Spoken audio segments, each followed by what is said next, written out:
Chapter 18. Border Crossing. It was smooth sailing at first. The three made their way past the school, around the dismal mire, through the meadow where Hatter House was, and into the first third of Tulgey Wood, without much issue.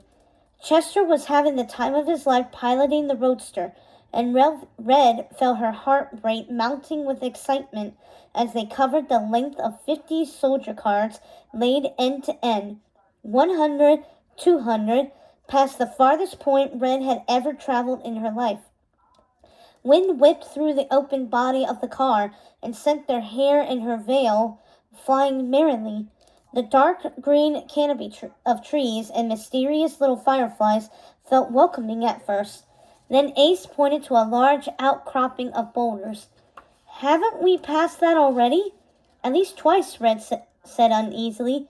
"Oh, clubs," Chester swore. He slowed the car to a stall. "Where's that map of yours, Red?" "Or Princess?" "Here." It was the moment Red had planned for. She passed the large scroll to the front seat. "Find the boulders.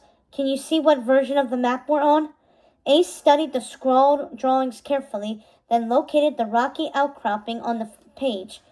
"Okay, I see it here. The boulders intersect with both the red path and the yellow path. The red shows a road to the left, which is the one right there. Do you see how it circles back on itself? That must be why we're stuck in a loop. But the yellow says there should be a road to the right, too." They looked, but the forest seemed dense and packed to the right side of the car. "Chester, try driving that way anyway," Red said. "Let's see what we find." "No way," Chester protested. "The car will get all scratched up." "Please," Red pressed. "Just go slow. I want to see what's there." Okay, Chester grumbled, easing on the gas pedal. As the roadster approached the wall of trees, they gradually saw it was similar to the greenery that had obscured their forest clearing. A trick of the eye, with fauna that was arranged just so to conceal another road. "There!" Red cried. "The yellow path." "Well, I'll be a Jabberwocky's uncle." Chester grinned and stepped on it, soon leading them into new territory. Red thought she felt the forest shudder and rumble, just a little, so she could have imagined it. As though it was annoyed they'd seen through its scheme, after a few more twists and turns, they came to another dead end. "Ace," Chester said, "purple path says full steam ahead."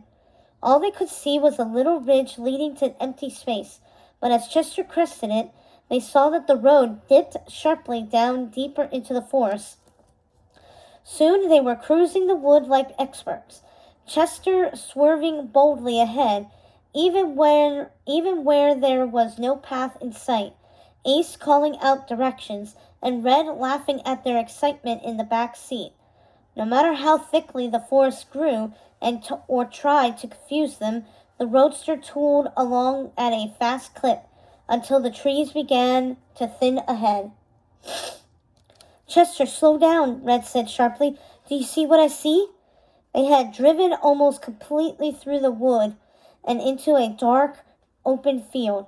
About a mile in front of them was a single light. "Is that the Capitol outposts?" Ace whispered. Each of them had a similar instinct to duck down and keep quiet. "Must be," Red murmured. She readjusted the Duchess's headpiece and veil to make sure they were covering her face. "Follow my lead." Chester toned down his speed and continued cautiously toward the light. As they drew closer, they could see a little red shack, 2 soldier cars, and somewhat ridiculously a single candy-striped barrier arm that barred only the narrow road and none of the wide open space that surrounded it. Sparse as it was, the outpost felt ominous way out here in the middle of nowhere. In the distance beyond, the unknown regions of northern Wonderland were invisible in the darkness. "Halt!" the first guard commanded as the roadster rolled up. Both soldier cars peered into the car. Red saw Chester's jaw stiffen, and he and Ace looked straight ahead. "What is your business?" the second guard asked mechanically. "Driving the Duchess on an errand, sir," Chester said in a gruff voice. The Duchess didn't notify us of no official business this evening. And doesn't she employ frogs like the Queen? The first guard said, resting his hands on the roadster's door. You two look very young to be driving this car. Red folded her arms and mustered all the brazenness she had inside her. I say, she bellowed, am I supposed to mail my itinerary to every soldier cart in Wonderland? I have an urgent appointment in Mushroom Grove, and these two are my interns, students from the school in a special program to learn how to serve the nobility. Pardon, Your Grace, but it is our sworn duty to protect the borders of... Yes, Red droned, trying to sound exceedingly bored. I understand you have a job to do, but we're in a rush. Of course, we'll just do a routine check. He leaned over, looking even closer to the boys. The other guard poked the license plate on the front of the roadster with his sword. Out of the corner of his eye, Ace looked nervously at Red. Enough! Red shouted. Don't you touch my car! She bristled beneath the veil. If you must know, I'm going to a seamstress in Mushroom Grove to arrange my gown for this weekend's annual tea ceremony. If you do not let us pass immediately, and if you cause me to miss my appointment, I'll tell the Queen it was your fault I'm improperly dressed. I see your badge numbers, 4 of clubs and 3 of hearts. I believe Her Majesty will be very interested to know her own guards are stalling the ceremony's preparations. I do, indeed. The guards backed up quickly and exchanged looks. Please, Your Grace, 4 of clubs said. We haven't had a real command in weeks. All we hear of is the tea ceremony. If she thought we were impeding its progress, she'd have our heads. Then you'd better get out of the way, Red bellowed. They jumped out of the road and lifted the candy-striped gate, falling over each other in their efforts.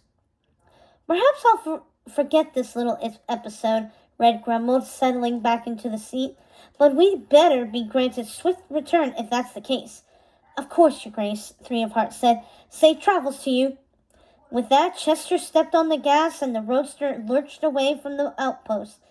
Impressed as usual, Ace crowed, craning his neck to look back at Red with admiration. She tore off the veil and headpiece, their weights having made her itchy and slick with sweat during the interrogation.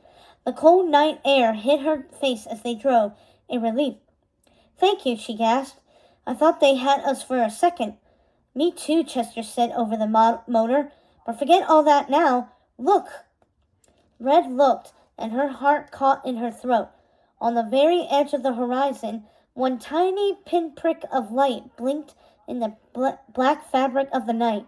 Then came another, and another as the road curved and revealed the little lights emerging from behind some high hill in the darkness. Chester put on speed. That's Bramble Bay.